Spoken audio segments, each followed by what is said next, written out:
Hello. Welcome back. Hey, It's great to have you here. Welcome back to our World Building Wednesday series where we may sound a little bit different. Myself yes, and Ralph have been messing around with yeah. some new Some new voice, software, yeah. new softwares, which actually, yeah, I have to turn you down because you're just a little bit louder than you used to be, which is good. I know. Okay. Booming out now. Booming out, blowing out the microphones. Welcome back. This is our World Building Wednesday series where we talk about the things that make our world tick. I also realize I have yet to get any actual music for this started, so I'm going to do that right now. How is everybody today? How do we sound? If there's anyone in the chat. Yeah. ATD Cartography, how you doing? And hello, Sharon. Yeah, good to have you here. Love to see you here. Happy to have you here. Yeah, let us know if there's any issues with our sound or anything like that, or if it sounds good, let us know because as we said, we are trying new stuff out. But hopefully make it sound better. Hopefully we sound a little better. Hopefully. So they should just get a little bit of our usual playlist at the back. All right. A little bit of background music on. Yeah. Gotta get that going. Forgot to do it. We got distracted. Full up. Me and Raph are degenerates, and Raph is a little quiet. Okay, you're actually quiet, so I think you're just loud for me, but not. Okay. 1 second. It's a little quiet for you, but for everyone else, it's not too bad. Okay, that's all right. Okay, Raph has put up a little bit. So, ATD, Raph, can you speak for us? All right, I will speak about this session of Worldbuilding Wednesday, where we do a deep dive into a little bit more of a deeper part of the lore, I guess you could say. A bit more of an unknown section, even to probably most of the players. Okay, that sounds much louder on my side, so I also just closed the music I had started. Because I am But I did give you a perfect intro to introduce this is what we're going to be talking about today. You did. Thank you for that, Raph. Yeah, we're balanced. Okay, thank you so much, ATD Cartography. It's a pleasure to have you here. So yes, with that roundabout way of talking in our distractive minds, myself and Raph are going over some deep lore that the players know nothing about, which that's pretty much me and Ralph's conversations most of the time. We're going over the Sentry Dragons, a series of 9 dragons based on various gemstones and their meanings that protect the realm from catastrophic, can't say the other C word because Critical Role took it, events. Events that threaten to ruin the cosmos. Originally, these 9 beings, these 9 dragons, are shadows of the original dragon, the Void Dragon, that were sent by one of the 2 original beings in the world. When everything started, there was 2 beings. There was the Void Dragon, and there was the Divine Observer, as is referred to by the Giants. The Sentry Dragons were sent, as is implied, by the Divine Observer. Today we're going to talk bit by bit on each of them, and we're going to talk about their links, their ties, who they are, what they're like, and if they're still affiliated with the Divine Observer or not. Raph, we also talked a little bit about this off stream, but I think the best one to kick this in with is the Onyx Great Worm. Oh, okay. I was thinking the Bloodstone, but you know what? The Onyx Great Worm. Perfectly. But do you think it's better to go realm by realm, or do we go? Actually, that would make a little bit more sense. And considering we've just discussed hell, what better dragon to look at than the Sentry Dragon that watches over Osiris? Okay, let's do it. So I'm just going to quick copy paste our 9 realms so it's on screen, and we will get this here. So we're going to bullet point these. We're going to get them set up. So this is our planets as they are from the sun to furthest from the sun. The first one being the 7 regions of hell, which we talk about in our Sunday mini-series, and we talk about in plenty of world building streams now, and even in our main game, as Anna has become somewhat affiliated with them, and so is Zamani. As for the Sentry Dragon of Osiris, as Raph very beautifully mentioned there, it is the Bloodstone Great Worm. Yes. So let's talk a little bit about. You have much of an idea of what you want for them in terms of I have a few bits. Okay. But I'm curious if you brought anything. Honestly, for the Bloodstone, I didn't want to do too much because I thought that maybe you might have more of an idea, so I didn't want to come in with too much prepared. Okay, that makes sense. I suppose first things first, we clarify that none of the Great Worms are meant to be affiliated with like, although they watch over the realm that they are in of the planet, they're not loyal, or they're not meant to be No, loyal to that planet, and they're not meant to they are be. beings. Yeah, They're not sorry. meant to be a. For example, this isn't meant to be a hell dragon. This is a dragon Mhm. of gemstone origin that lives in hell.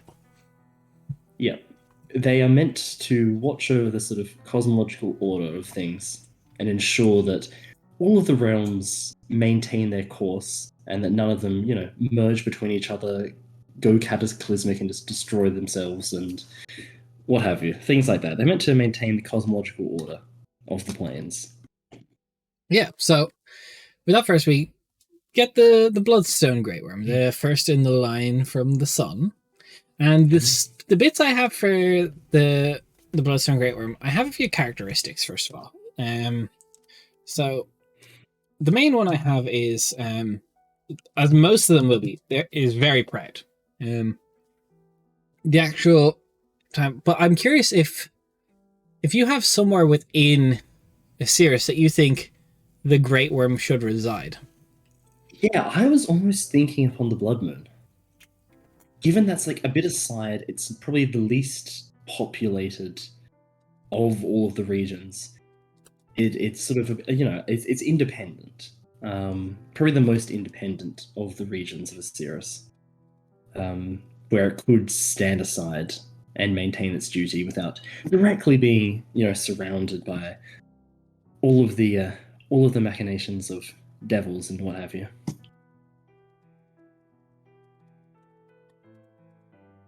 Okay.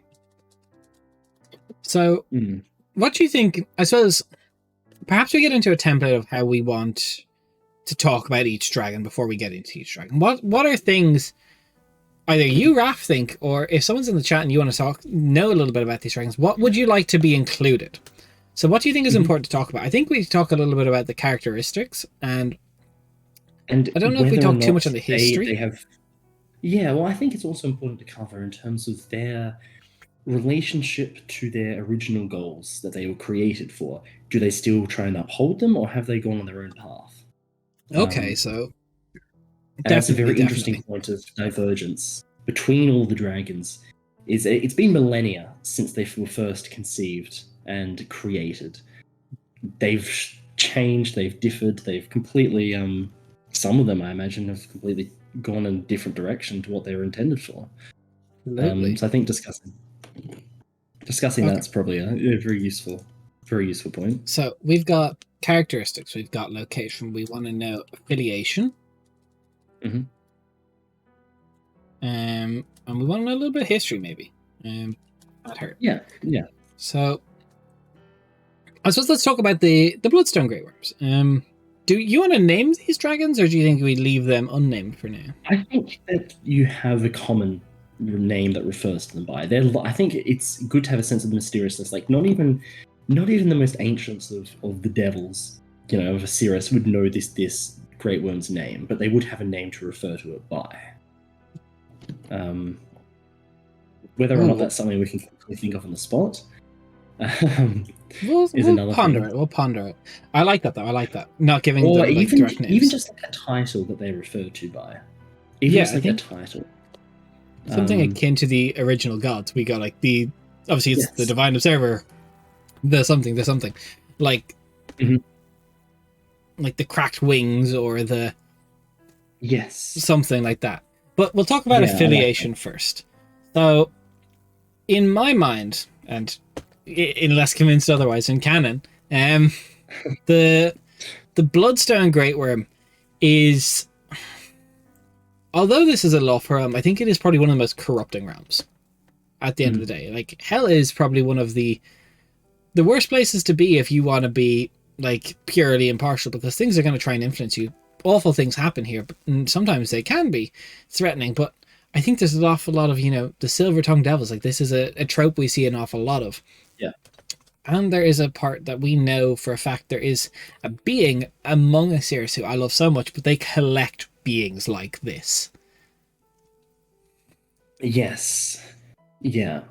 So what do you think that the dragons become involved in a lot of the intrigue and goings on of the various regions, or?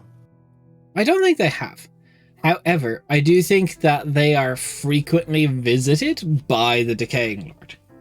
I don't think the Decaying Lord has collected the Bloodstone Great Worm, because I don't think. No, but he would like to. Like That's it. He's trying to. He's courting the Great Worm in a sense of like trying to sway it to his side, like constantly. You wouldn't happen to know any eggs of like dragons like yourself, right? That I can. No, but it'd be like, I would say it would be almost like the closest thing you could call the closest thing to a friend that this Great Worm has is the Lord of Decay. Because think about it, like this is a smart archetype, and it's like constantly going to that moon whenever there's free time, just being like, you know, it's completely harmless in like the short term, but it's a constant trying to like persuade and like infiltrate the social life of this Great One to be like, how do you feel about this? Like, how have you been? Like, you are here so long, you have seen so much. I know you have no affiliation to me, but is there things I should be worried about? Is there things that you are worried about but can't act on? How can I help you? Can I provide anything to you? I quite like that. I mean, would it be a stretch too far to say that the Bloodstone Dragon has taken an interest in souls, and like maybe souls of various dragon creatures from around the various planes? It's singled out some of the more ancient ones to sort of almost have like a small sort of menagerie of these dragon souls that it sort of keeps by its side. I think, is that a step too far, allowing it to collect souls though? Yeah, is it a step too far? Because I like to think that it's like the Bloodstone Great Worm in my mind so far is like extremely proud. It sits in its watch point, and it's visited by the Lord of Decay, and it's almost like the thing of like the first few times that the Lord of Decay even came, he literally just sat near it for a while. It's like, because there was just like refusing, and it's like this persistent like, you know, you've been here so long and you've got nothing to do with your time. Would you like to play a game of chess or like a game of cards? Like, I think that an awful lot of their like the relationship between the Lord of Decay and the Bloodstone Great Worm is non-verbal. Even it's just this mutual like, we talk and we know this and we will. And it, like, eventually it became a thing of like, I honestly don't even think the Lord of Decay knows who created the Bloodstone Great Worm. It's like, where do you come from? Why? I don't even think he knows why it's here. It's like, why are you here? It's just like, why is there this massive dragon just chilling up on this moon, watching over us? I quite like that. Do you think that the Bloodstone Dragon, like I mentioned the Bloodstone Dragon, I quite like the idea that in terms of what it's been corrupted by is the arrogance and the belief that they are superior, that all the devils have. So you believe? You think it's believes that it's superior? Yes. To the other Great Worms, or just to everything? Just to everything, just to the universe. That, you know, the Sentry Dragons are above all, like very much embodying that, you know, it was created by something greater than all of them, and so it's above all of them. Which then throws into the question is, does the Bloodstone Great Worm still believe in its original mission though? I think it takes pride in that. I think it's like, I have watched. Yes, I think it takes pride in it, but it's been very complacent in terms of actually trying to monitor things. But if you were to question, it would go into depth into pride and the legacy of what it's been done here and what it's doing. But in terms of what it actually does, very little, I think. It's interesting, because it's like, without me, this all crumbles. But nothing has happened that needs my intervention yet. It's like, well, who would move against me? I'm a Great Worm. I am the Bloodstone Great Worm. No one would dare move against me. It's really interesting. That's an interesting approach. So it's like this sense of like, I have done this all. I am the one who watches. You're all safe because of me. Yeah. I know I haven't had to do anything, but like you're technically still safe because of me. Come down there. Yeah. Yeah, I think that's probably the perfect example. But that also leads us to, I think some devils have something has tried to fuck with this thing, like 100%. I like to think that one of the regents tried to fuck with it, and that regent was fucking destroyed for trying to do so in the past. Oh, I like that. So, which regent? What I think we could have set it to be that. What about the former regent of Mixmagar? Considering that we do know that there was one before the burning, the current burning lord. And it was literally the burning lord was burnt to death, which is horribly ironic. Attempted to control and turn the Great Worm to his favor.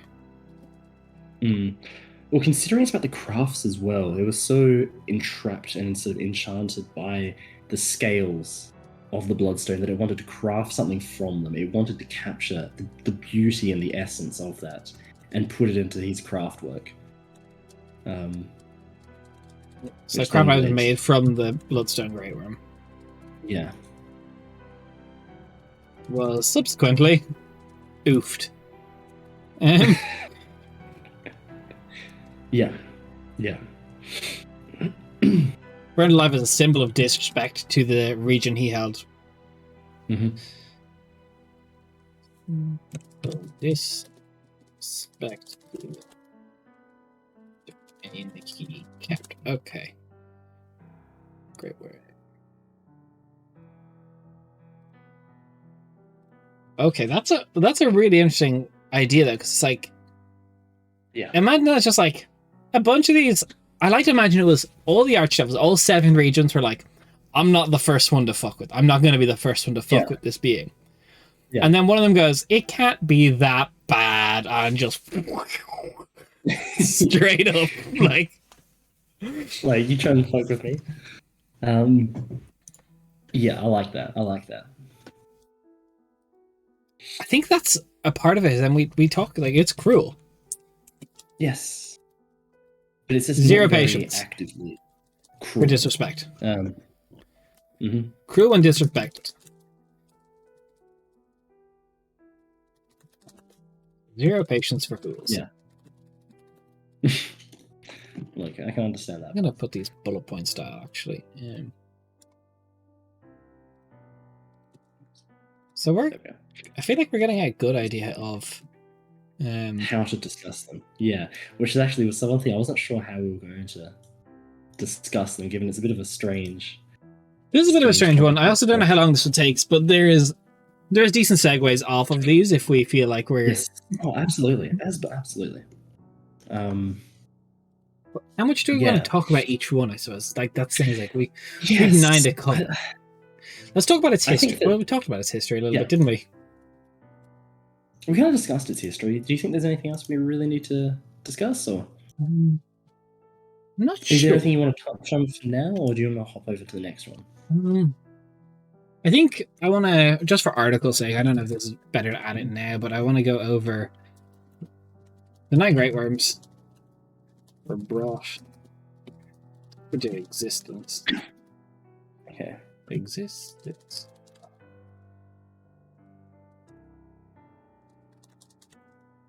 Giants believed created everything. Yes.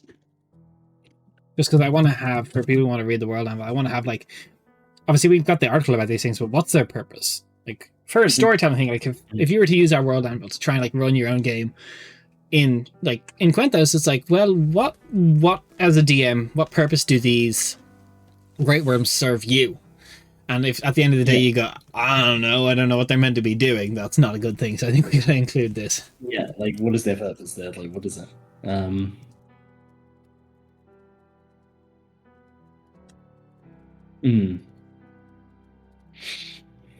Which is the thing, like if any of them were to act, it would be a major event.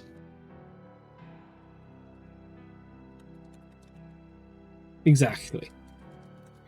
So I'm just put down. Their purpose is believed to be to watch the universe, search for signs of cosmic destructions, and to intervene. Which I think that goes over pretty well for what the overall feel, vibe, and entire like meme about them should be. Yeah. The intentions. So talking bit by bit, going like Great Worm by Great Worm. Do you think that is enough? If there's someone in the chat who wants to know more, do you want to know more about the Bloodstone Great Worm? I think it's enough now. We can always come back to them, because I'm sure as we go through them, we'll stumble across more stuff to talk about and go into that. Well, we can make these headers, I believe. So, because I think that's just... Okay, wait, it did not let me. Let's try that again. There. Hey. So we're due for... If Bloodstone is for the Abyss, for hell, what's for the Abyss? Do you have any ideas for what you think should be? No, this is actually the one that stumped me a little bit. I couldn't think of one that kind of worked, or I had in mind for the Abyss. I had it like in terms of the actual the gemstone associated with it. I had an idea for the dragon itself, but not so much. Okay, well, give me the gemstone. Give me the gemstone. I didn't have an idea for the gemstone. I had an idea for the dragon. I had an idea for the dragon itself, but not really about the gemstone. Actually, I think a bit. We got like ideas for gemstones. Let's go. We got Bloodstone for this. Did you have anything for the Encroaching Shadowlands? I did actually. I did have quite a bit for that one. But well, just give me the gemstone for now. Okay, the Encroaching Shadowlands is the opal dragon. Opal, okay. Okay, Quenthos we know is the Onyx. Is the Onyx. The Land of Sleepless Dreams. I was thinking Amethyst. I was thinking Moonstone. Really, Moonstone. Okay. I like that. Let's go Moonstone. I know Land of Fairies. I wanted to be Malachite. Okay, yeah. The Land of Angels. What did you have any ideas for Land of Angels? I was maybe thinking Jade. Jade? Ooh, I like that. I do like that. I was thinking, yeah, because I was maybe even thinking Jade for either Land of Fairies or for the Heaven. Okay. The Great Machine is one that has stumped me a little bit. The Great Machine, I don't know. It's probably like a mechanical dragon. But no, I don't know, actually. That one has stumped me a little bit. Okay. And the Shifting Stones of Chaos. Yeah, that one there I'm not too sure about. The Shifting...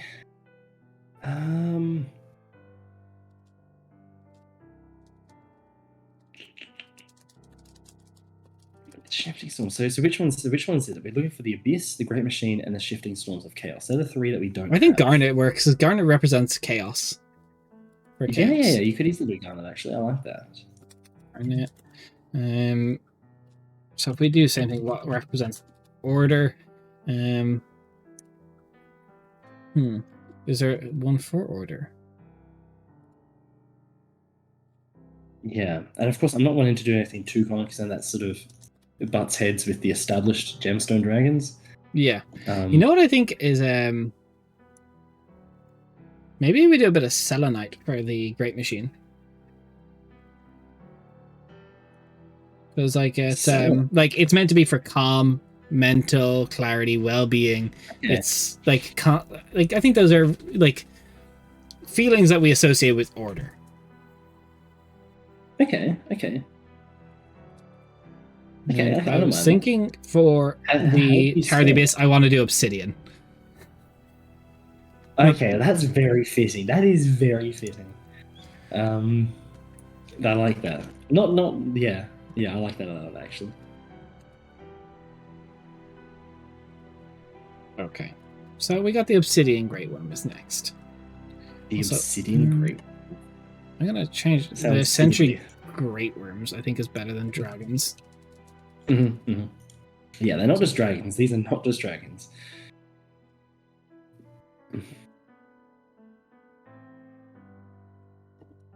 So, then, next up we have...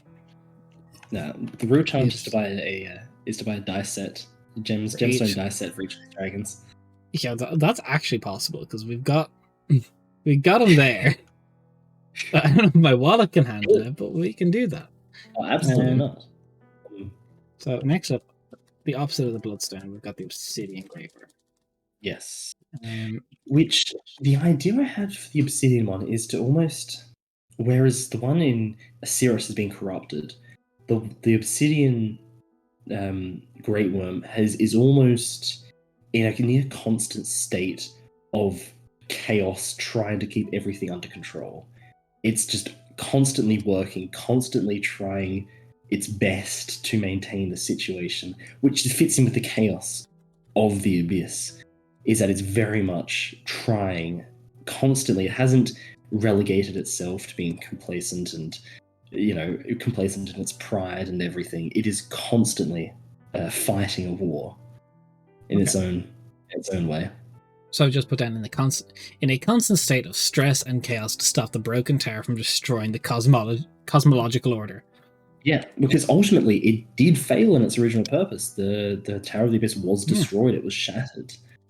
So it's trying just to hold together what's still there and maintain a semblance of the cosmological order of things. So I say even sees the breaking of the planet as personal failure. Yes. Yeah. Yeah. Absolutely. Okay. So what other aspects for it? We've got the bit but I think I see it. Yeah, sorry. If we talk about this Obsidian Great Worm, we see it like the personal failure of how did it fail though? Because when the planet got destroyed, it did it not report it in time? How did the planet? Well, how was it destroyed? Yeah. Basically, demonic energy just running rampant to the point where all of them gained too much, and it was just like an eruption of actual demonic forces, and it tore like the core and everything just got shattered apart. Mm-hmm. Okay. Yeah, so did it report on it but then fail to act? Or was it blinded by its own pride in its abilities that thought it alone would be able to prevent it from happening? Which then caused the failure? I think it believed its own prowess to stop all like cosmic interferences? No, cosmic atrocities. Yeah, or perhaps it was so focused on sort of external stuff going on that it didn't really consider. Actually, no, I prefer that actually. That ties in later down the line to something else I had. I like that actually. I like that. It was so proud of its own, position as being the Great Worm here that it didn't. But it didn't seek help. It didn't seek help. It thought it could deal with it by itself. Okay. I don't think we need to talk about the area in which it resides, because we're talking about it doesn't have a single home at all. Yeah. So overall, I think its location doesn't matter as much. I think that perhaps it's, or even just even they could even be one of the levels of the Abyss is its own. Oh, so there is one level of order in the Abyss that belongs to it. Yes.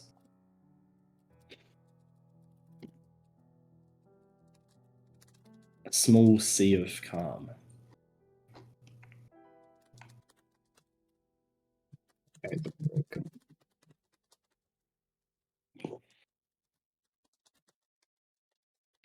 The calm before the storm.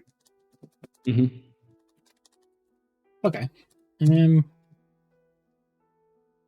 you think that's enough? Do we need to talk more about this Great Worm? I don't think so. We've really covered. It's a failure of a Great Worm. It is a failure. That covers it. Speaking of Great Worms that are kind of failures, let's talk about the Opal one. Yes. Now this is the idea I had for the Opal one, is that basically for what the lore of the planet of Iverillion essentially is that it was a very calm and peaceful planet. Like it didn't have, on the scale of things, any global catastrophes or anything on that scale that it needed to be prepared for. So it spent most of its time basically lost in visions and dreams and looking outside into the into the universe itself, so it didn't really pay much attention to the the goings on the planet. Okay, that's but right. then, I had a of course- very similar approach I wanted to take with the Open Great Worm. Is Yes. I thought it probably lived a life of like not so much focusing on things outside, but was like living basically just like, well, shit, these people have made like paradise. I'm just gonna live in a lap of luxury and Yes, live Which my then life I the best I quite- can. I quite like the idea of it being very much the dreamer of the dragons, constantly lost in its own dreams and its own visions of everything, that it just didn't really do much. And by the time that it realized of the impeding catastrophe, it tried to warn people, it tried to stop it, but it was too late at that point. And it tried to sort of report it, tried to do what it could, but it was too little, too late. At which point, it basically was on the planet trying to shield off the energies of the Great Old One that crashed into Ivarillion, which then also caused it to change from being a white opal color into being a black opal dragon. Ooh. Because the negative energy, basically, it absorbed it, but it caused it to shift there, which now has caused it to become probably the most solemn and depressed of all the dragons. It doesn't really have much of a world to watch over. It's basically there just trying to do what it can to basically contain the energies of Ivarillion to Ivarillion and stop it from spreading across. Okay. Sleeping out of the realm. That's really good, though, because like we've talked about Ivarillion a little bit, you and I, but not so much on stream, which is one of the things we want to do next is going through all the cosmology.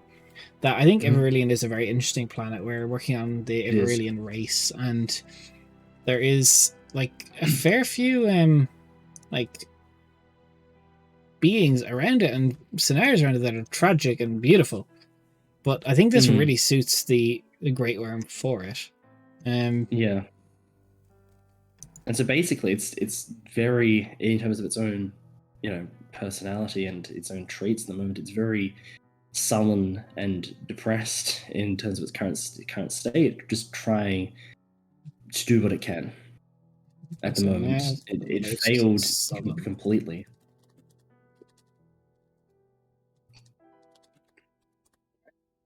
Got that down. Okay. Let's go. We got some good stuff on. I think that's good. Yeah. What else about this Great Worm though? Like, I don't know if we're going through them a little too quick. I don't know. There's always stuff we can discuss about them. Well, we'll get the guts of them each, so we can talk about the. So, is there anything you want to touch upon for the Opal Great One? No, we had very similar ideas on that. The next one is the one I probably had the most prepared for, is the Onyx Great Worm. Which is one we can go into a lot more information on. Which I'm not sure if you want to talk about or me. So we can talk a little bit about it. So the Great Worm that originally, so I imagine the Onyx Great Worm is the one that alerted the gods to the Divine Observer and the gods that stopped the War of the Gods over on Daraplin side. This is the one that alerted it, and then, or do we have separate ones? Do you think Quintos has more than one Great Worm? Separate ones. Okay, but Des, this is the idea I had. This is a tangent on the other side of the world, which we haven't really explored on stream. But what if the Void Dragon was intended to be a Sentry Dragon? No. Can't work. I was trying to think because we already have dragons so well established on that side. Actually, what if the with one of the Batch 5 gods, the dragon one is the Sentry Dragon for that side of the world? The Gemstone Heart. Ooh. The Gemstone Heart had to step in. Well, look, we'll try not to talk about Daraplin. Let's keep this off. Yes. So but yeah, so the Onyx Great Worm is just for the Quenthos side of the world. Lived near the coast. That is now Arvagrad. Mhm. is no longer associated with the other great worms, No. and we can talk about why. Yeah. Feel Yeah, free, the Ralph. Onyx Great Worm. Yeah. You want me to go into it? Well, I was typing. But the Onyx Great Worm, Yeah, basically, okay. we have our 300-year war, which, as we've talked a lot about, and it's come up many times, war between the Dying God before and the Jotun Giants didn't work. And then humanity had a war with the Jotun Giants. And they were losing massively. And there was different resistances that came up. And we know the biggest single resistance was the ascension of Quenthos's heroes. Yeah. And then we have the Leonin heroes, and then we have the Leonin and the Loxodon over in Zarsan that didn't require divinity but used their own tactics together and sort of like guerrilla warfare to push it back. Yeah. So you kind of have like the Yeah. less effective, but you have your world's kind of split in three. You've got the west, the central, and the east. So the east had the Leonin and the Loxodon. The central had the Woad, essentially. the Woad and the Ascension, but the western part of the world, the west third, had Really, the it's Onyx like- Great Worm. Yeah, which I imagine worked, given it's a similar type of area to the Ascended gods as well, that the Onyx Great Worm would have worked alongside them, but also, just a bit away from them as well. Didn't really think much of them. I don't think the Onyx Great Worm petitioned for help when the 300-year war began, even though it wasn't cosmic shattering. No, but it basically, of all of the Great Worms, the Onyx one is probably the most moral of them. Yes. The one who saw it as not part of their divine duty, but rather as the right thing to do, to stop the complete tyrannical rule of the Jotuns and the enslavement of humanity. That it was the right thing to do would be to act. It wouldn't destroy the world. It wouldn't, alter it in a massive way. No, it does not wish to rule. It does not wish to do anything similar to like that. But it just tested the way that things were going. And upon being, its requests to be able to intervene were rejected by the other Sentry Dragons, decided to take matters into its own hand and do it itself. Fine, I'll do it myself. Insert that meme in there. So the Onyx Great Worm brought back with humanity. Which leads us to Arvagrad. Yes. Was founded around its home. Yes, the Onyx Great Worm was basically, fought for the duration of the 300-year war.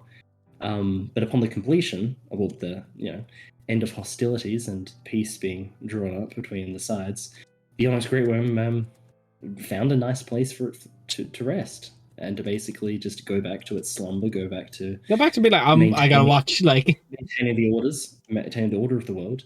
But then you had a lot of the people who fought in the war fought besides being like, can we massive dragon? Like, should we follow it? Should we just go alongside it? I saw that thing rip apart a few Jotun giants that are like sizes of mountains. Could we just go chill with that thing for a little bit? Yeah, just maybe we just build some houses around it. Maybe we just I imagine that is how Arvagrad was founded. That's we'll just we're on the coast, we're near the Great Worms. We're just gonna you're over there, we're over here doing our thing. Here's some few cookies. We're gonna just chill over here. Yeah. You don't mind if we just build a little city around you? Yeah, just we're just chilling. Don't worry about us. We're not gonna get in your way. But then the Onyx Great Worm literally is the pride and joy of what the city of Arvagrad now is. It would be on the heraldry, albeit that the Onyx Great Worm won't go to war for Arvagrad. Now but we'll not let Arvagrad be taken. It does see it as this is part of my dragon's lair. It's this I don't care about the kingdom or the territory, but the city. This is my lair. Yeah, and I also imagine as well the Onyx Great Worm as well had a degree of respect for these small little mortals that were willing to contest with massive giants with power to rival the gods. it held respect for them, for humanity, that it was willing to, in its own almost affectionate way, look out for them in the immediate area. Which, like, it's not going to take up arms to fight for the king, like the realm of Arthagred, but it'll protect the area immediately around it, and at least the threat of it is enough to keep away a lot of people. Also, the big thing is, they only began helping them when they saw them helping themselves. Yes, yeah, that there was something worthwhile stepping in for. Exactly, but we'll not go to war for Arthagred. Which is quite interesting because, as a result, Arthagred doesn't really have, in terms of the city of Arthagred, doesn't really have sort of an elaborate defenses, doesn't exactly have elaborate walls and everything, because it's long relied upon the threat of the Onyx Great Worm as its main source of defense. Like, that is there. The fact it's got this massive dragon there, basically a godlike dragon, just chilling, or like on the borders of the city, that's enough to keep pretty much anyone away. I think that also stands to their potential strength for pushing their borders, is because, like, well, we know we don't have to defend our home. Like, our capital, like, a big part of tearing down any country is attacking its capital. And Arthagred's like, just try. Yes. Yeah. Like, at the end of the day, it's like, you could certainly try, but yeah, we will fuck you up. Yeah. Well, not us, but him. Yeah, but like that kind of, like, you want to fight us? Go deal with that first. Like, yeah. Which I think is a really curious, like, what has the Onyx Dragon basically just kept to itself though? Do you imagine since 300-year war? I imagine it's quite it's kind of lost faith a little bit. It's because, like, I did this and now I am no longer deemed part of the Great Worms. I'm no longer one of the sentries of the cosmos. It's like, I imagine it's actually slightly less powerful than the other Great Worms now, because it's no longer connected to, like, the network of Great Worms. Yes. Yeah, it's basically on its own path at the moment. I could make such a campaign around this Great Worm. It could be such an interesting campaign, actually. It's probably the one with the most potential to actually be involved in campaigns, considering where it is, and just its disposition towards involving itself in affairs. Yeah, it is, like, in great enough turmoil, it would, like, seek to do it, but it's like, that leads to a very important thing. It's like, well, we talk, like, let's talk semi, like, hypotheticals in this situation for, like, Kingslayer's campaign. Purely hypothetical, in theory, perhaps. In theory, but, like, if Samael got too strong, is it, like, would it move against a saint? Can it move against a saint? Like, there's the thing, though, is that would it deem Samael to be on the same level as the Jotuns? Probably not. Probably not, but if Samael, like, let's say you guys fuck up the entirety of Kingslayers and, like, Samael, like, takes over, really tries to take over. I suppose that would make for an interesting sequel, though, is because it's like a world where Samael will be, like, banished, but it's like the world is fucked up. Like, yeah, the Onyx Great Worm stepped in, but the world's fucked up now. See, that's the thing, is that it would step in if things got too out of hand. Which is why I guess Samael would have to be... Look, I don't want to go into potential spoilers here or get you to say anything. Well, no, like, we can't talk too much. Like, I imagine that Samael would have accounted for that. Like, he can't go too far with everything because there is still the... Before he's ready, example. Like, yeah, exactly. Like, before he's at the stage where he can pose a threat, like, he can't do anything. He needs to be very careful and at least not go near the center or western parts of the world. He is literally the furthest possible away you can get. Exactly. That's really interesting. Like, the Onyx Great Worm as a whole is probably my favorite of the Great Worms. Yeah. So next we've got the Moonstone, Land of Sleepless Dreams. This is one that I almost like the idea that, I don't say it's been corrupted, but it's been almost ensnared in a near state of constant dreaming for the Raph. past millennia. This fucking control all and deleted. I'm gonna cry. I just deleted everything we've typed. Is it like undo type thing or? It's not letting me undo. No. You're kidding me. There, like, did you save it? Did you? No. I think we have been caught live on stream at the moment. Our hearts have just shattered. Anyone who wants to see us lose all hope, just clip this and. Fuck. Well, this is a great time to go over what we've covered so far, because we got a few new people watching right now, and I just fucked it all up, which is great. I hate this. I hate this so much. Is there a... Surely there's a way that we can recover. Surely there has to be. No, because you're able to control Z, but you're not able to control Z very far. Imagine end stream, open the replay, take a screenshot, restart the stream. Yeah, just I'll have that there. So anything else? 1 second. Oh no. Oh my god. I don't. Like, we need to.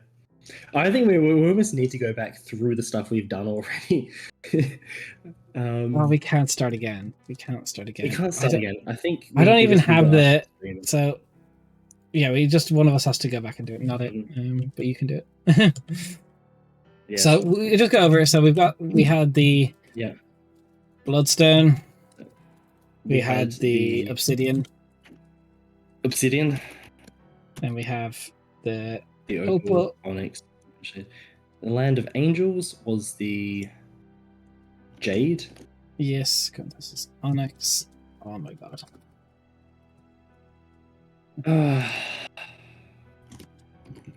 This is this is awful. This is why I need to save my work more often.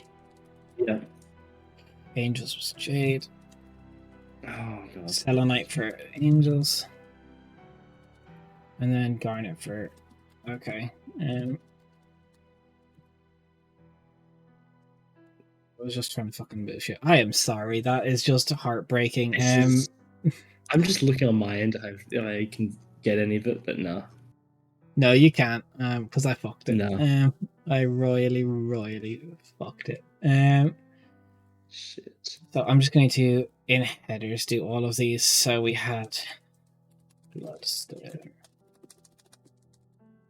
This is a lot one. Tell you what, I'm going to type this out. You just recap what we did while I get all these headered. Okay, so to recap, we are discussing the Sentry Dragons, which are they're rather the Sentry Grey Ones, which are a group of dragons whose purpose they were created for is basically watching over the different worlds that make up our cosmology of Quenthos, and trying to maintain order on them and make sure that everything runs as smoothly as possibly can be, which is very difficult considering some of them are outright insane. So the first one we had was the Bloodstone, Great Worm, which watches over Osiris, which is our version of Hell.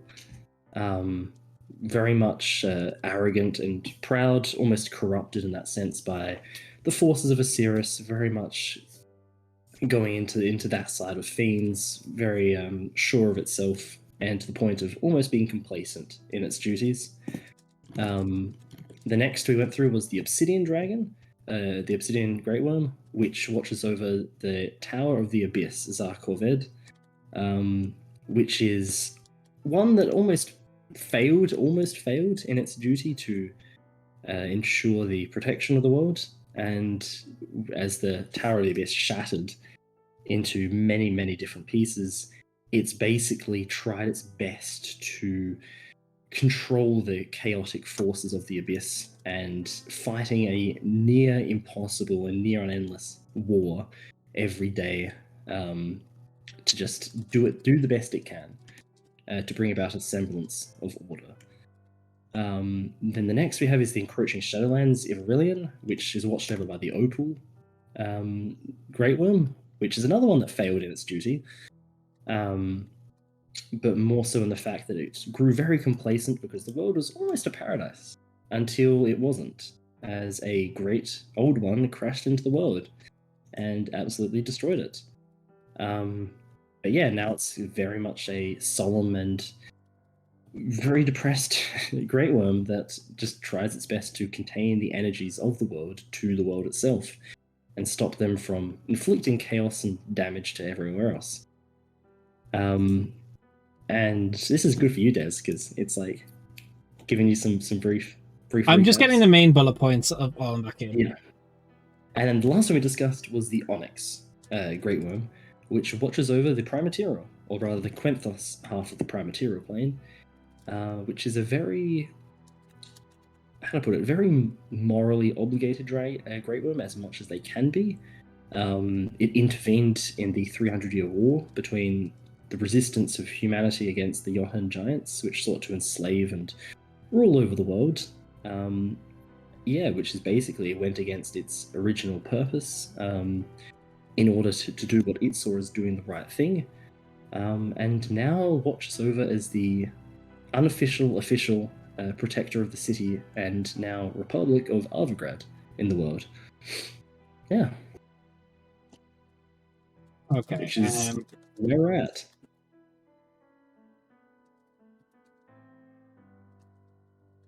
Okay, and I pretty much in that entire time got to get things done. Okay. Excellent. And yeah, and cartography ATD. The ethereal dragon of loss is my pain. There is one more depressed Great Worm that you're not aware of, and that's just me right now. That's just us. Which is the void. It's the Great Worms of the void. It's just us. Yeah. Wow, that's pain. I can't believe we lost all that hurt me on the inside. I've done that before. I know. Could you imagine if we did that during the Narhajad stream? Because we had so much written out for that. Don't even joke about that. That was such a good stream. We got so much done. So we were talking about the Moonstone Great Worm next. So the Moonstone Great Worm. You think this one should be corrupted?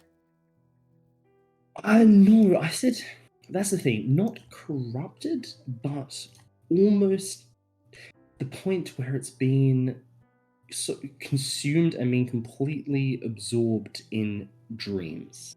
The land of sleepless dreams has basically infiltrated into its mind and forced it into a perpetual slumber of just constant state of dreaming.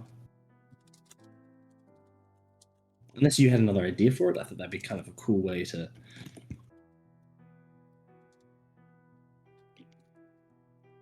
Okay, so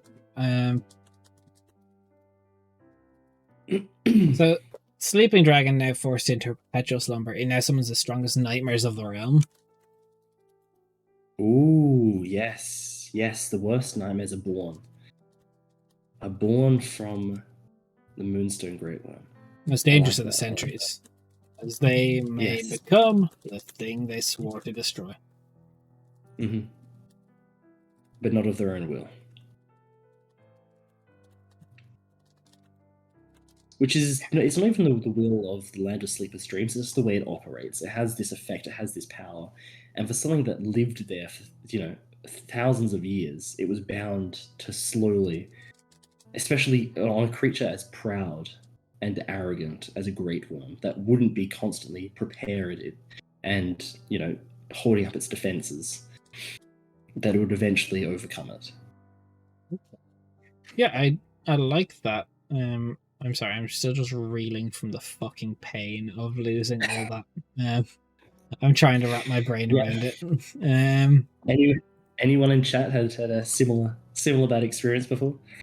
I know I've had a lot, personally. Yeah, that is... I've had it happens, but it's the fucking worst. Oh yeah. It hurts. It hurts. Even if it's just like a paragraph and you delete it accidentally and you can't retrieve it, that still sucks. That just hurts. It's just pain. Yeah, many times. Yeah, it happens a lot. It happens, unfortunately. It doesn't happen too much on Worldbuilding. It's actually quite handy for that because you can normally Control Z stuff, but I'd hit Control V to try and Yeah. I hit Control A. For some reason, brain just went delete, and I hit paste to get the Moonstone Great Worm in, and I was like, then I Control Z, and it's just like, no, nothing's working. So the Malachi Great Worm. This is one I have a few ideas for. So, as we know, with our Feywild, it's actually a planet that doesn't rotate. It is stuck in perpetual stillness, where there's the daytime side and the nighttime side. That's why we have the court of the nighttime court and so forth, and so back like Queen of Night and Magic. I imagine that this is like a dual-minded dragon that, depending on which side they're currently on, affects their persona and their motives. Okay.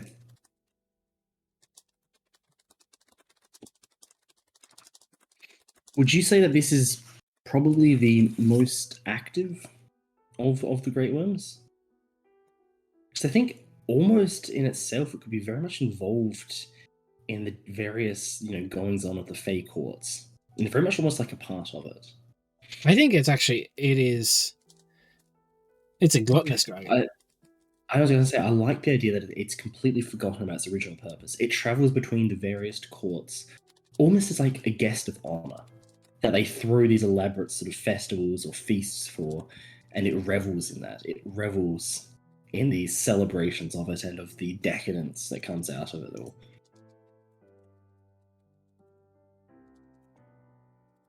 Okay, I like that. So what is its daytime persona?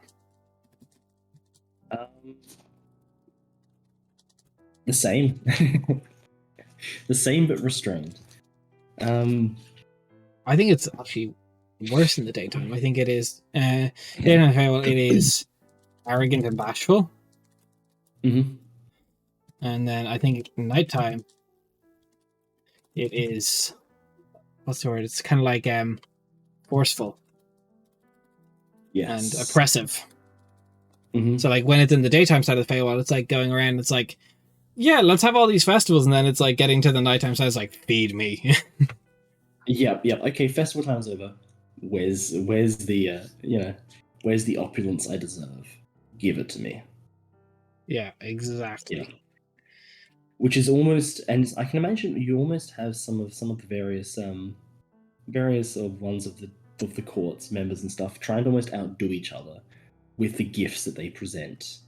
Oh yeah, because I imagine it can just like not like literally just smite people at random and be like, I don't like this. You're gone. And very much playing into the whole like trickery and nefarious sort of backstabbing and everything of the various courts that goes on. I will say though, there is one thing though in the Feywild that it is with is there's one being in the Feywild that it fears.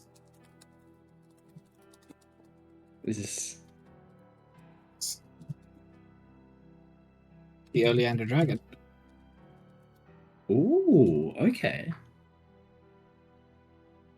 Which we don't actually know much about the Oleander Dragon. You know much about the Oleander Dragon, but we don't know much about the Oleander Dragon. We don't really know in terms of the main game. We don't actually know much about what it is exactly. Like we know bits, but it's not. True, no, but the Oleander Dragon basically makes up 1/3 of the 2/3 of the 3 pieces that is the Void Dragon.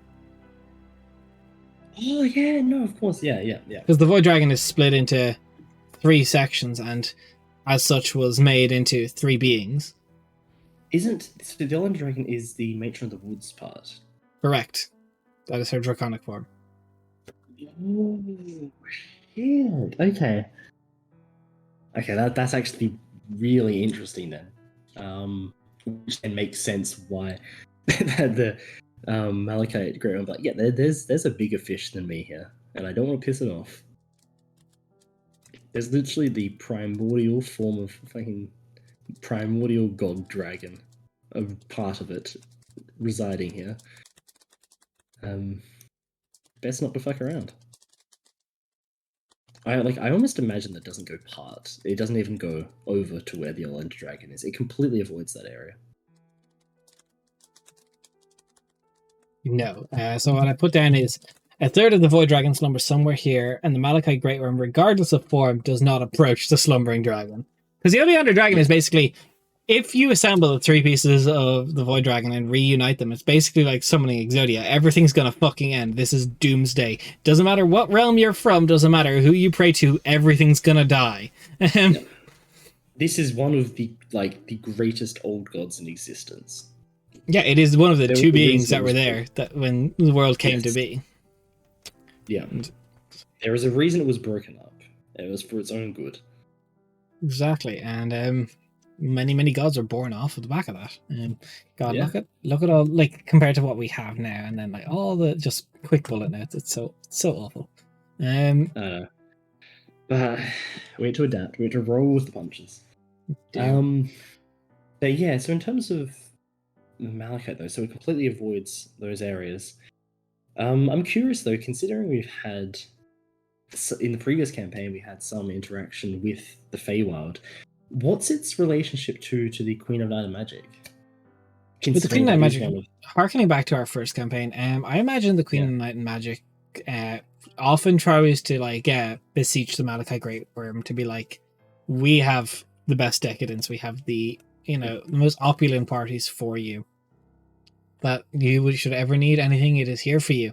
I don't think any Fey Lord or Lady or person, any Archfey, sees that Malachi Dragon coming, they're like, I don't fucking want to deal with this. Everyone's like, oh dear fuck, let's throw something grand or we're gonna die. I don't think anyone in memory of human otherwise, or like any living memory, has tried to move against the Malachi Great Worm. I think there was in fact, I don't. Hello.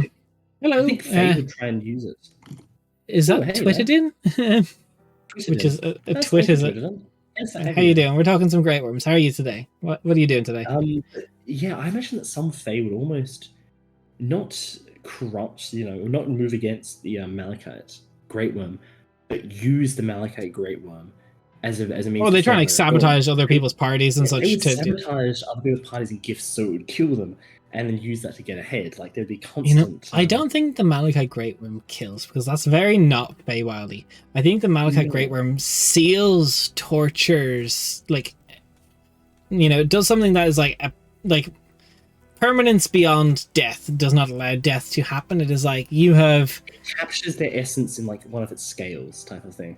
Oh yeah, I like that. And it becomes part of it until it sees fit to sort of release it. As you've been in there for thousands of years. Put you back into the Feywild. Let's see how you go there.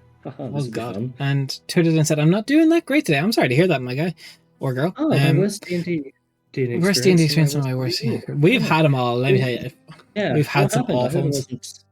I hope it wasn't anything too terrible. I hope you've had recent? Lots of really good experiences. And but yeah, sorry to hear that though. Yeah, that's awful. Hopefully it gets better, because D&D is a great game. Yeah. We've got an awful lot to do in this space. That is great. Not that bad. Okay, not that. If you want to talk about it, we're here. Let us know what it was. We can share our bad experiences and we can talk about it. Because there's plenty. There is plenty. Yeah, we just missed a bad experience. I accidentally deleted everything we had written, so that was great. That was one of the worst experiences. Also, click save changes. Control Which is a good note for anyone out there. Save your work. Save it often and save it regular. So in terms of the Malachite, I like that seals. If they do not like a festival, the host is sealed in its scales for 100 years. Mm-hmm. Ooh, relinquishing. I like it's very Feywildy, it's enough to be an inconvenience, but it's not gonna it doesn't kill them. It's just a massive inconvenience and just a complete fucking torture. It doesn't kill them.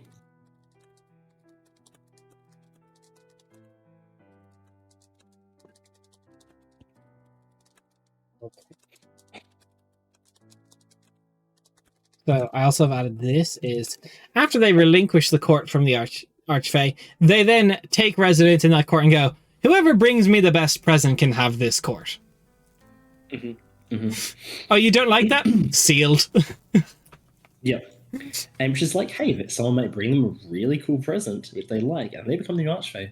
And then as soon as they leave, they just get completely thrown. But also, you know, it's wild. There's 100 years in the Feywild. Like, time doesn't really move right in the Feywild. So that could be like, I'm giving you 100 mortal years. So that might only be like a couple nights in the Feywild, but it's like, it feels like 100 years have passed inside these scales. Like, it moves on mortal time. Yeah. That's messed up. I like that, though. I like that. I'm curious to know, though, in terms of the whole Feywild civil war, to put it under broad brushstrokes. I wonder how it acted during that.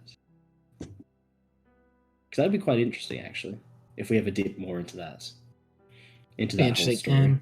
ATD Cartography has said, could they be released into a dryad type situation where they must care for a tree as intense? Actually, I think that definitely is like almost. Oh, you know, it'd be even worse. You know, the types of like actually, I think better than seeding in a scale, you know the way crocodiles have like a symbiotic relationship with like birds that pick shit out of their teeth? It turns them into one of these things. And for the next 100 festivals, has to clean its teeth and scales. Yeah, and they're basically just servants working on it. Okay, so for next 100.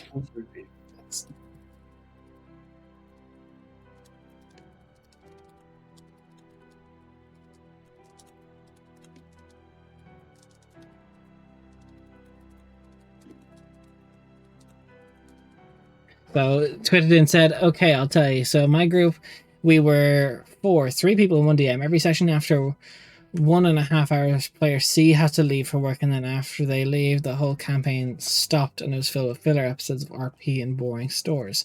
The whole session gets to a halt, and player A and B don't mind role-playing for 2 more hours in a store in some other boring place. We'll have to suffer through these filler episodes that mean nothing.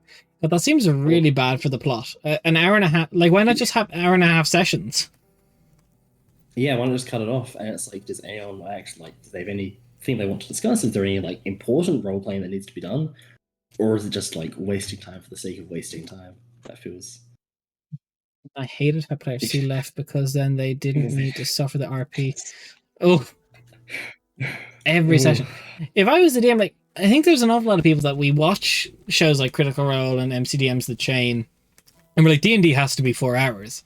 It doesn't really. Like, if your D&D only plays for like an hour and a half, like, only plays for an hour and a half. If it's like a quality hour and a half, then that's better than 4 hours where trash most roleplay. of it is just filler. It's just filler trying to just fill the time with something that's not very fun for a lot of the people. And conversely, you can have entire sessions that are just good roleplay, but if it's if it's just roleplay for the sake of roleplay, like time for the sake of time, that means nothing. Like, there's so much better things you can be doing at your time. Like, well, see, that's one of the things about role-playing in D&D. Like, you have to know when it's time to stop and then move on, let someone else have a turn, move on from whatever you're doing at the moment and move into something else. Like, it's about knowing about the limits of how far to go, you know? Yeah, Twitter, you should, I hope you did and just found a different group. Like, because that just sounds awful. Yeah. Oh my god, that's painful to go through. Absolutely painful. I could not do that. Like, as a DM, I also would not run an extra. If I ran for an hour and a half, and I was like, all right, next time for an hour, 2.5 hours of you guys just talking to a shopkeeper, nah, not happening. Yeah.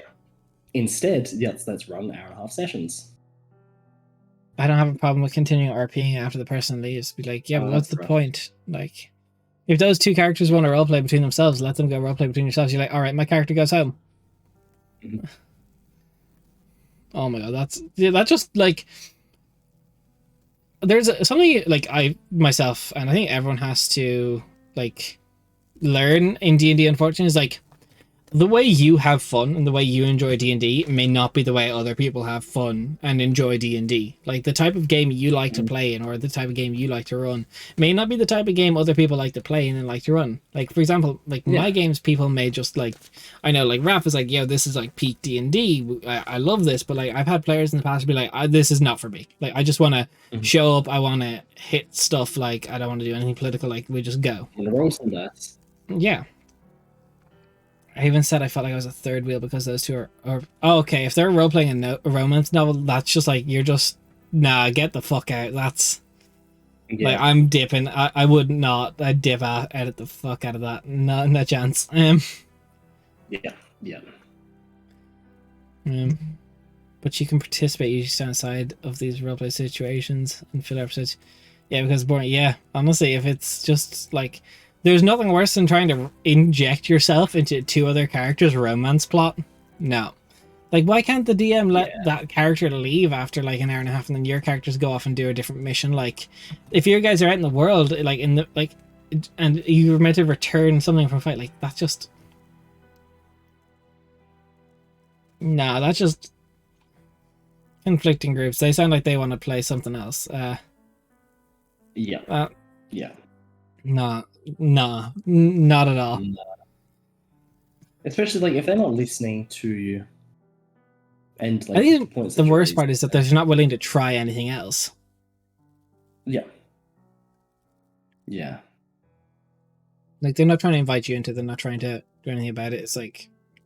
It's just like, well, what's in it for you in a sense? Like you got nothing in it for you. Yeah. It's like, oof, big oof. So, I said okay. I'll leave the campaign. Hey, then maybe that might be the right thing to do. Leaving the campaign. If you're not enjoying it, then you did leave. They did 2 to 3 weeks later. Oh my god! They invited me to play. That's Look, probably that is rough. If that's that is rough. Yeah. Jesus. Look, thanks to websites like Roll20, finding a D&D group is not the hardest thing. But like, it just means you have to trudge through a lot more. You do have to trudge through trash. Arrow, but yeah. So, Jade Great Worm. What do we have for this? Yes, what do we have? The Jade Great Worm. Well, they look over the land of angels, which, as we know, is filled with the ascended gods. However, I'm curious about the land of angels. We haven't touched on the much upon this plane. But like, was it inhabited with anything before the ascended gods reached there? Like, was it like just filled with like celestial beings that exist? Yeah, well, like you've got Kyrians, you've got unicorns, you've got like a lot of celestial beings that are like the seraphs. Like, but it's like there wasn't like so much like a cohesive like political environment until the ascended gods kind of came up and they had power over like areas, and it's like then you had like almost the ascended gods becoming these like political figures that angels and like seraphs and Kyrians and all were flocking towards. I think remembers the time before ascended gods.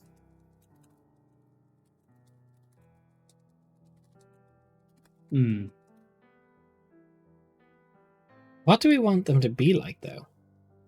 That's what I'm trying to think of. I think they're bored.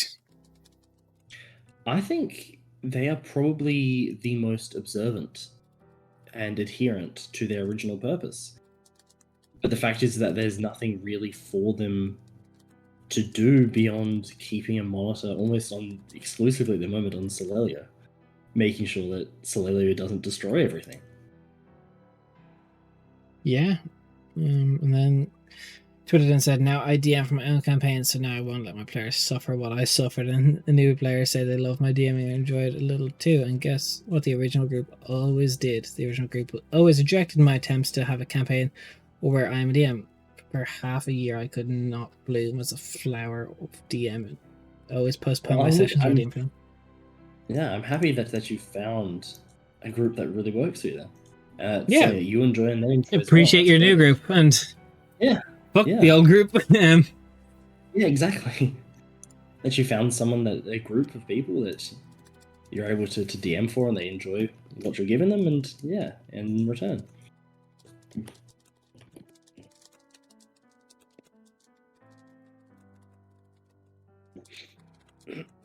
But you said keep a watchful eye over Solalia. Yes. Which is very much, I imagine, the biggest threat to anything on that scale in the what's its name again? Rebosa. The Jade. Yeah, Rebosa. Rebosa. The biggest issue for them would be dealing with Celestia. But beyond that, they're very adherent to their original purpose. It's just that there's not really much for them to do there. I'd say they would get involved if Celestia, when or if Celestia tries to burn the mortal realm. That would see the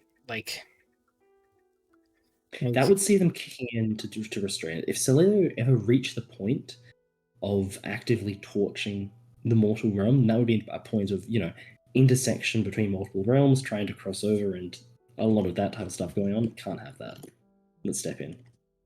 Twitter said they kicked me out of the Discord saying anything. I was the one who created that D&D group, the one who made the Discord, the one who kept everyone together, and then I leave the D&D group and they just kick me out.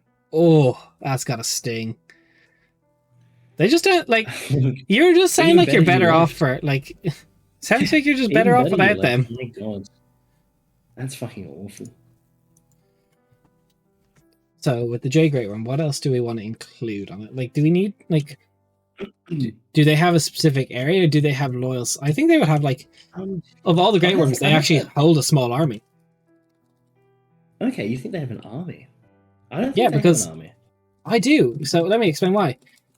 Okay. They were there when Rebosa was made, when it was originally just the Celestials, like celestial beings, before there was gods, before anyone was there to rally to. They were there before the ascended gods came to that realm of existence. So there's Celestials that are like almost kind of like the Onyx Great Worm, that were this is a noble purpose. Okay. Des, this is completely aside, I don't know if this is infringing on anything you've already got planned for. Do you have a reason why the ascended gods were pulled to the land of angels? Yes. Okay. It is these great worms. It's you can't have gods. I was going to say it would be this great worm being this is against the natural, essentially against the natural order of things. You're not an old god that has the ability to do this. This is who they are. You're someone who constructed themselves as being deities. You need to come here. This is where you belong. But in that sense, why has it allowed some of the ascended gods not go there, like Samael? No, god. He's a saint. Bruce, saints don't get pulled there.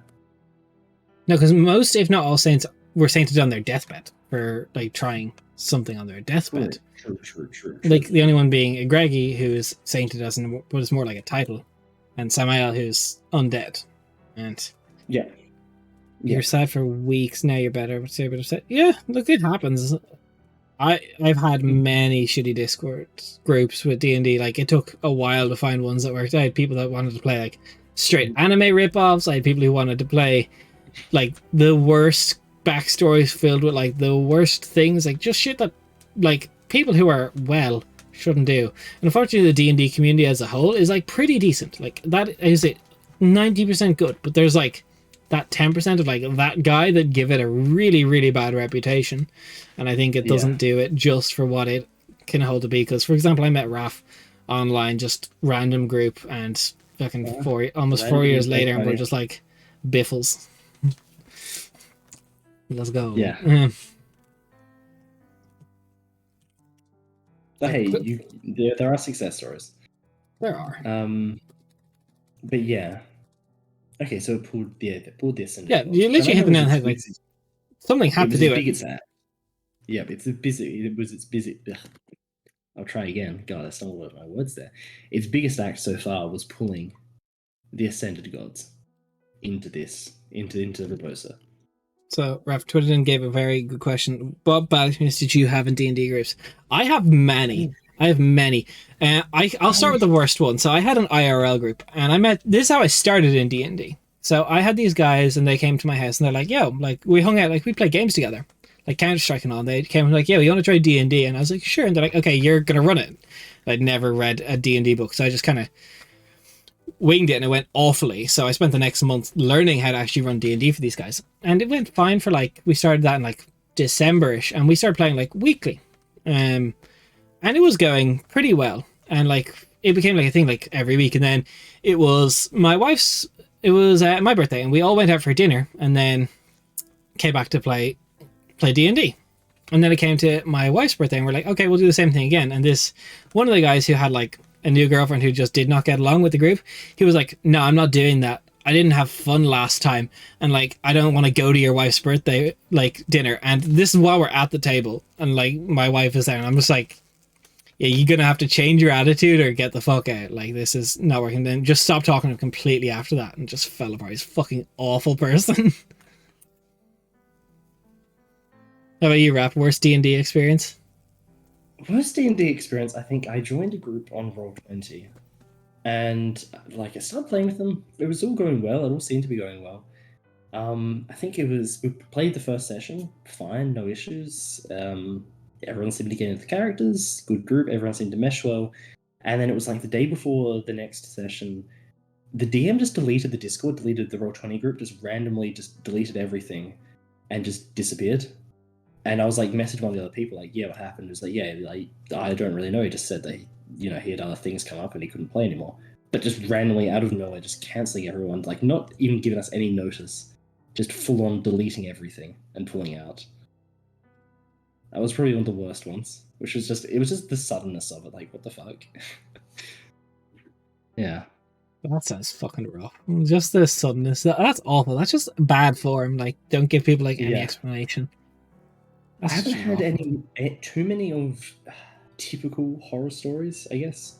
Thankfully, not. I had one before they even got into my groups. I was listing a game on Roll20, and I was like, it was like, this is like just me being naive at the time. I was like, okay, like, filling up things, new players welcome, of course. And then I was like mature content, over 18s, and I was like, I don't know, maybe. So I ticked the box. I was like, I don't want, like, I just want to filter so everyone can see it.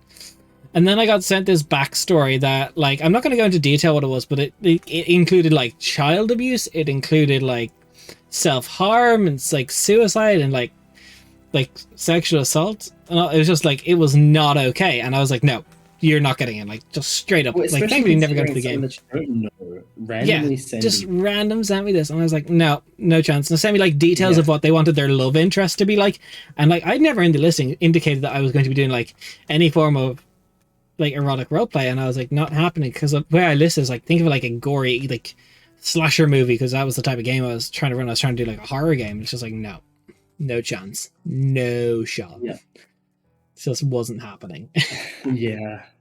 Which you've had a few applications like that. Unfortunately, I never listed a game as an 18s game again. That's fucked. Yeah, because you get people who's in the 18s plus and just treat it as if it's like erotic roleplay. It's like, ooh. You're like, hard no. This is about. Yeah.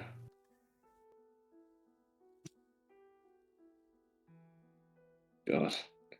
Sure, I have a question for you. When the Discord group got deleted and stuff, what questions did you have? Was it like, is it my fault? Or like, was there any specific unanswered question? Or was it just like a what the fuck situation? It was more just like, what the fuck? It wasn't like, I understand if, something comes up for a DM or, and they can no longer run the game. I get that. It was more the fact it was done without telling anyone what happened, and just like, it's just the end of the game without any information about why it was cancelled, so suddenly, like, and not just like, I'm gonna have to postpone this game. It was like, no, it's gone, can't run it anymore. See you later. All right. Because it was the same for everyone else in the group. Like, we all kind of got booted, because it was, besides, like, I think there was one of the DM's friends in the group. Besides that, everyone else was new. I think there was like 4 of us coming into it. So we all had like a similar question of like, what the fuck? What happened? What did we wander into? Was this just an elaborate ruse? When scam? Was this? Was this before we played together, or was this during? This was. It was during us playing together, but like only a few months into it. I was looking for like another group to join at the same time, like play 2 games. How many games are you? Are you still in 2 games, 3 games? How many games do you play? Just one.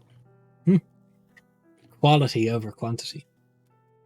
Well, stream 3 days. Like, I guess on and off with others, but like, yeah.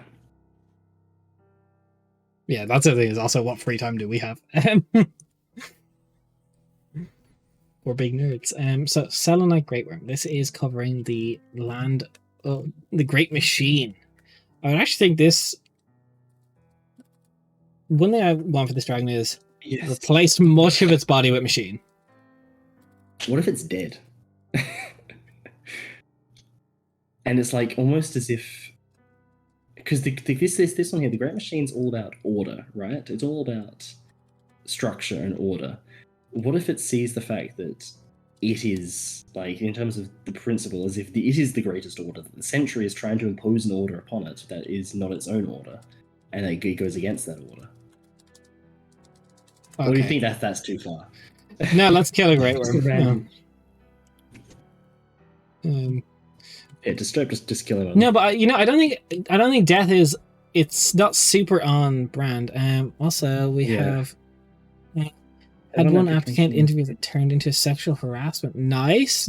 We love it. Fuck. That would have been awkward. That would have been fucking awkward.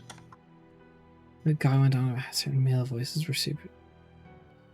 Nice. Like that sounds like an awful situation to go into. Yeah. Like, you take the compliment, but like it's pretty weird. Like, that's pretty weird, especially in an interview for a D&D game. Yeah, weird flex. Let's not do that. Please. Yeah. I hope you didn't invite them. God, that's awful. So we're just talking about our bad D&D stories today. If anyone's there, you want to throw yours into chat, it would make us all feel better because we've all had bad experiences.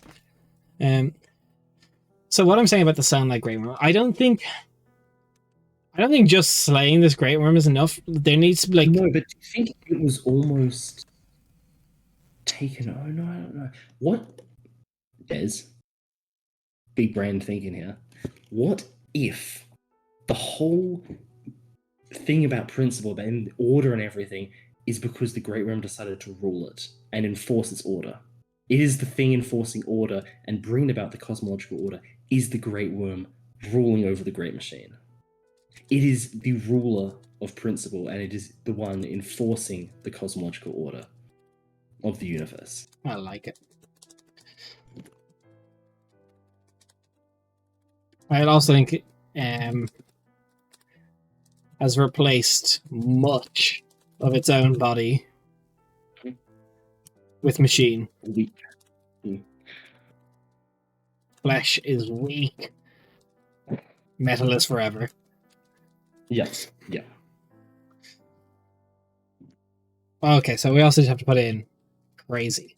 And it's the one that's, like the contracts that are drawn up, like, between Celalio and the Decaying Lord to give, the Phoenix, as we discovered in our main campaign, that was drawn up by the Selenite Great Worm. Like, these things are constructs of itself to try and bring about order, not just on the planet it was set to watch over, but out on all the planets. It sees all the other Great Worms as essentially not doing their job well enough, and sees itself as the leader of the Great Worms. Yes. But in doing so, it goes against its original purpose, because it's just meant to watch over one planet. But sees itself as basically being the one to organize it all. Okay. If there is some merit in what it's saying there. I do like the idea of killing a Great Worm, though, so we're going to do that with the Garnet. Yeah, I do like that.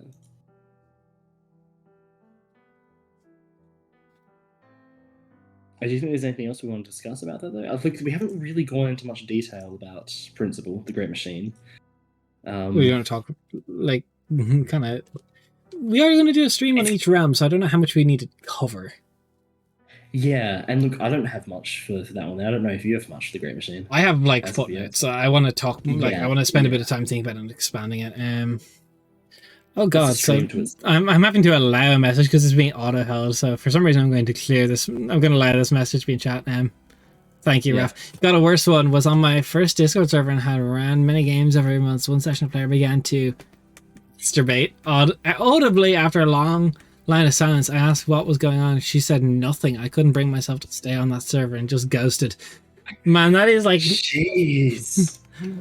What? I think I've seen people playing games. I've seen people falling asleep like during sessions. I've seen people having phone calls during sessions.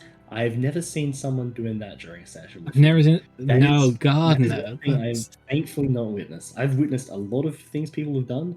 That's But not horrifying. Fucking hell. That's fucking horrifying. Oh my God, no. That's fucked up. Also, we missed Twitterdins. I should just be happy now that my group truly likes my DMing. I should be happy that I finally feel joy myself when I'm DMing and I'm doing a performance. I try and make the place a safe environment for them to play. Yeah, as the expectations were already set for session 0, we spoke about rules for 4 to 5 hours, and they said it was good that we did. Yeah, that's important. Like, just find a group that you like to DM for. That is the most important thing. Yeah, and I think it's also important to discuss with a new group beforehand. If you're going to a completely new group, discuss with them in terms of rules and how you're going to be running the game, what they want from it, expectations. That's very important stuff to cover. Which, yeah, absolutely. I'm glad that they thought that was useful, because I think it's very useful to cover that type of stuff. It's important. Like, yeah, no, regardless of your group, you need a session 0. Yeah. Like even not even a character session 0, like a group session 0 that people as individuals can meet up beforehand. You go into any game stuff. It's very important.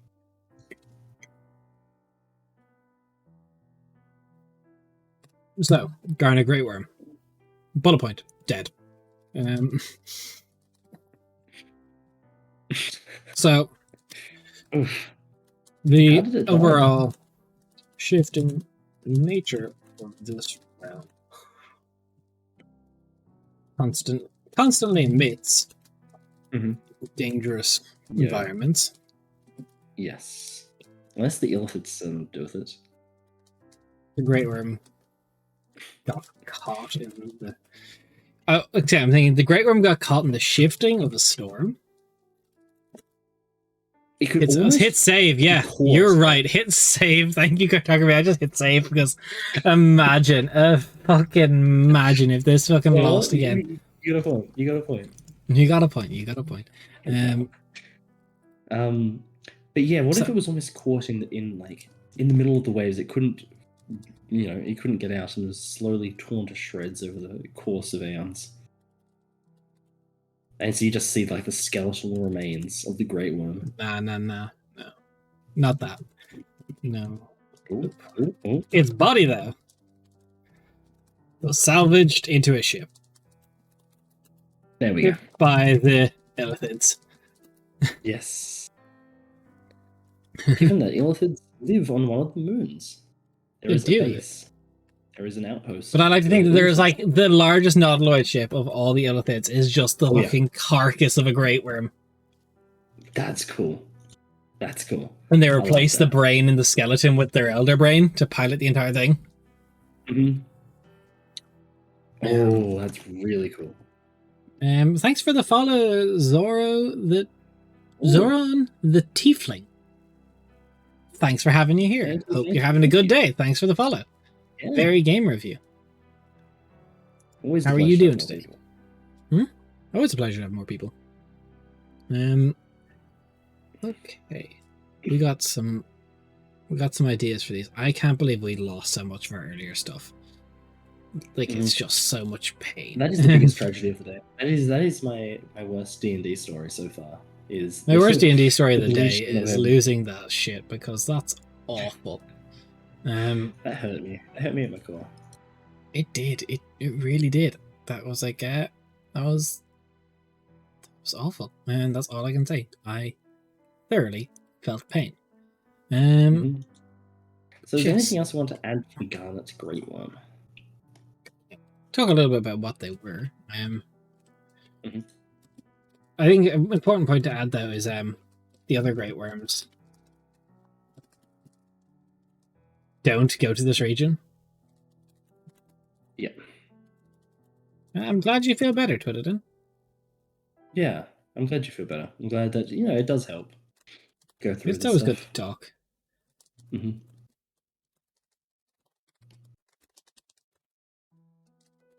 I think the Selenite Great Worm, though, tries to send forces. Yes. Well, actually, the Selenite Great Worm has taken it over. Actually, yeah, the Selenite Great Worm, part of the reason it took over its role that it's now embodied is because it saw the destruction of the Garnet Great Worm and it took over the duties of watching over the shifting storms of chaos. And it thought, like, fuck, well, you know, I can do this, and the other ones aren't really doing their job, so I can watch over everything. Yeah, like, I gotta do it all. You're all incompetent. Yeah. I am the only one that can keep this all safe. Which, Yeah. honestly, like... Mood. So let's... I get that. Yeah, mood. Honestly, I get that. Everyone else is incompetent. Me at work.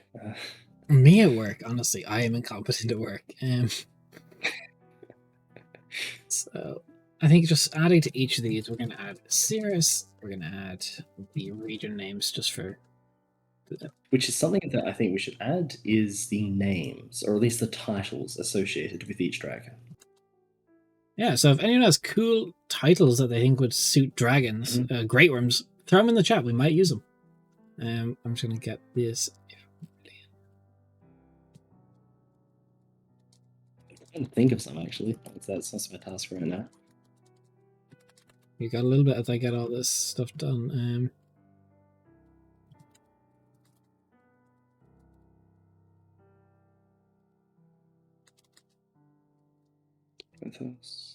They've got all these. We've got some. I'm so annoyed that's the earlier stuff we've lost. Like, we can look go at and add it the, back in now. We can get back in. We'll do that after. Edit and post, you know. Yeah, we'll fix this in post. In terms of names, so in terms of the approachable names, do you actually want to give them actual names, or do you prefer like the like titles to give them? No, I almost prefer titles. You know what I actually prefer is the title of principal is the title of the dragon, the Great Machine. Oh, okay, I like that. That is their title, is the Great Machine. Their planet is the Great Machine, but they are the planet. They are the planet. They are everything. They are the Great Machine. Yeah. I like the idea is perhaps for the Jade Great Worm we name it the Wings of Justice. Okay. Wait, no, that's something from a game. On the Wings of Justice. That's something from a video game. I don't know what it is. Now I can't use it. It's some video game quote. I've googled it, and the first result is that it's from Kung Fu Panda. Definitely not then. I mean, it does sound kind of similar to Wings of Freedom from Attack on Titan, which may be what you're thinking of.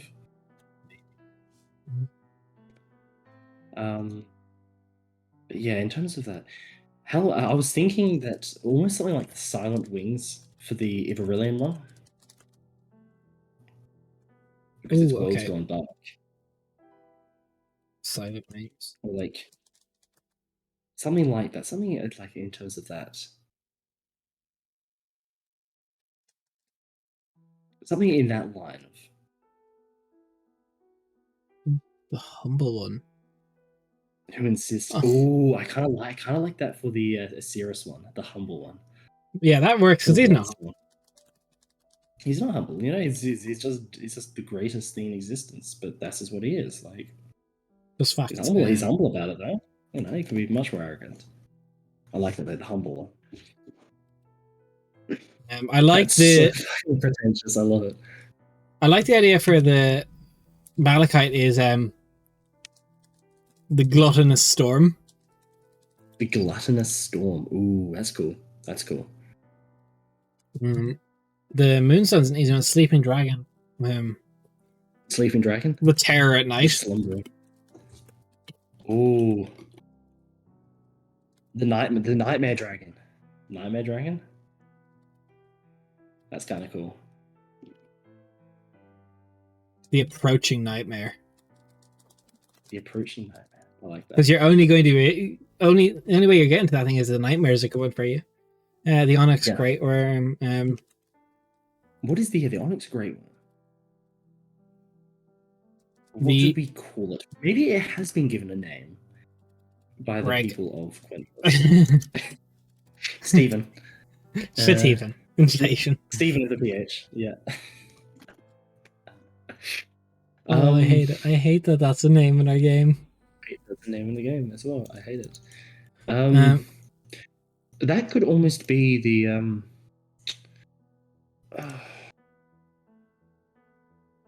the champion of freedom. Or even that one there could be the Wings of Justice. Because that's what it did. It is the one that embodies the righteous wings. Righteous wings. Yeah, it's the one that brings about, that has been the most active in terms of that actual, righteous and justice and freedom and stuff. Oh, for the Iveridian one, the cost of hubris. Ooh, the cost of hubris. The Shield of Freedom. That's actually not a bad name. Shield of Freedom. The cost of hubris. What do you think? Cost of hubris 2 on the nose. 2 on the nose. Yeah, I don't know. I kind of like it about the silent one, because I imagine that they don't speak to the other dragons. They don't speak to other dragons. They keep to themselves. They keep to their own stuff. They see themselves as a failure of Great Worms. So I'm gonna add this for the Obsidian one, because we have the constant stress. Yeah, imagine that one there. It's the most warlike of all of them. I think the 12-hour retail shift. Yeah, the 12-hour. So we know the area is called the Tower, the Shattered Tower. Yeah. So the Redeemer. No. The Ethereal Reigns? As in they're reigning in chaos? Maybe? Yeah, Hit save, thank you. Thanking you. Thank you so much. You are the hero we need. Yeah, you're the hero we need.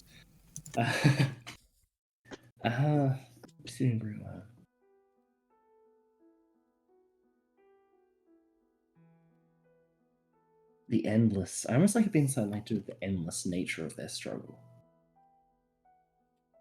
Endless.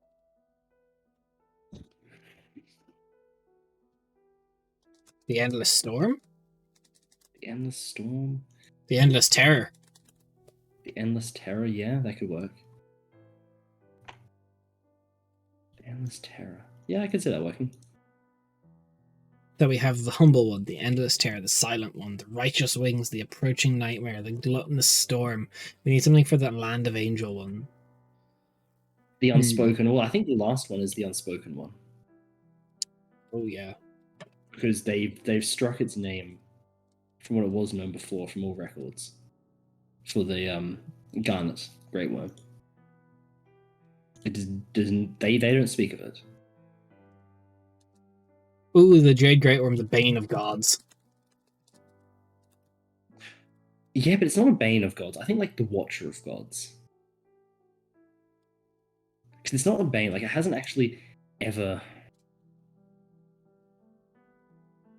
acted in quite like on that level. The Law of Gods. I don't want to say Watcher the Sentry. No, that's too much. I guess what's something you could call it then? Almost like the Guard of Gods. Ooh, we could put it as the first Celestial. The Judge. No, that's a good one actually. From the Judgment. I call it the Judgment of Gods. Or just Judgment. Just Judgment.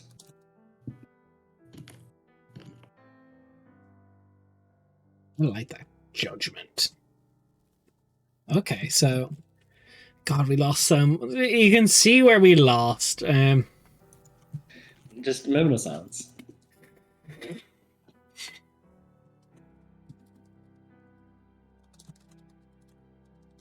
I'm just going back. Great tragedy on this day.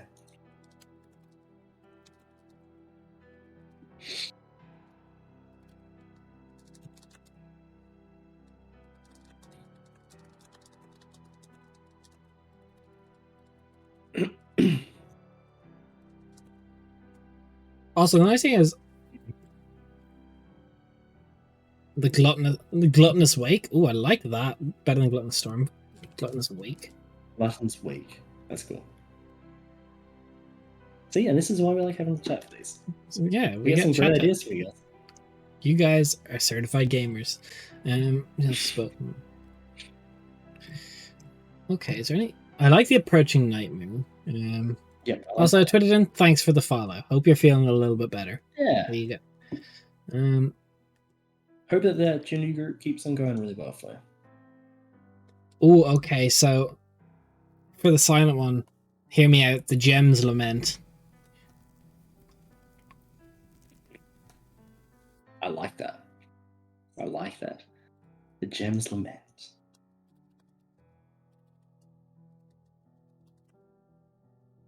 You know what? Oh my god, so this is going big nerd. So next campaign you said you wanted to play an Illrigger that was part of the Narhajad. Imagine you are an Illrigger who's squired originally to the last Iverillion and your mission is to go and kill the Gems Lament for destroying the home of the last Iverillion. Imagine that's the campaign. Let's go. Fuck. That would be the most depressing campaign, though. You're going into a world that's like post-apocalyptic with just shadow monsters and killing a depressed dragon that failed to stop it from happening. That would probably be like, okay, you can kill me. That's fine. I don't care anymore. That would just be sad. Oh, cartography. I'm going to add that in as a note for this one. As it flies, the gluttonous wave should leave behind a wake of spores that consume energy for the dragon. Yeah, that's kind of cool. That's really kind of cool. Let's go. That's a great recommendation. Okay, we actually got some really good stuff. Also, I think this is Raph, we've been talking a little bit about and hit save. Yep. I'm gonna straight give you a VIP role in this channel just for that. I don't know how to do it, but I'm gonna do it sometime when I figure it out. Yeah, you are now honored. Honored here beyond all belief.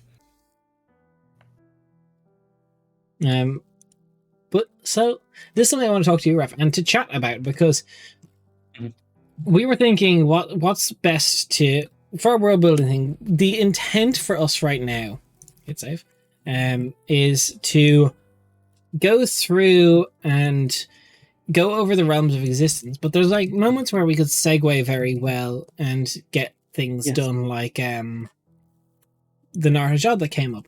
So for our next world building stream next Wednesday, we're thinking one of two things. We're talking about the next realm in the list, Zarkorved, the Broken Tower of the Abyss.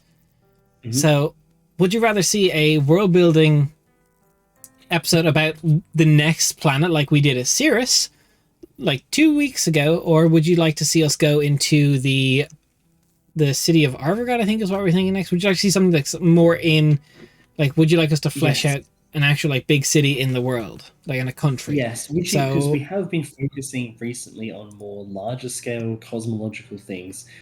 So would you prefer to be more focused on a, in terms of what will actually come across in game, type of stuff like cities, nations, organizations and factions type of thing? Or keep on the path that we're currently going on.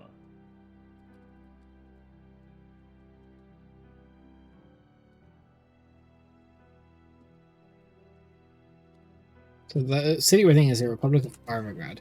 So I'm going to make a poll. Just going to set literally just a quick 3-minute poll. And vote on what you think you would prefer to see next Wednesday. Yeah. And let's see what you would like.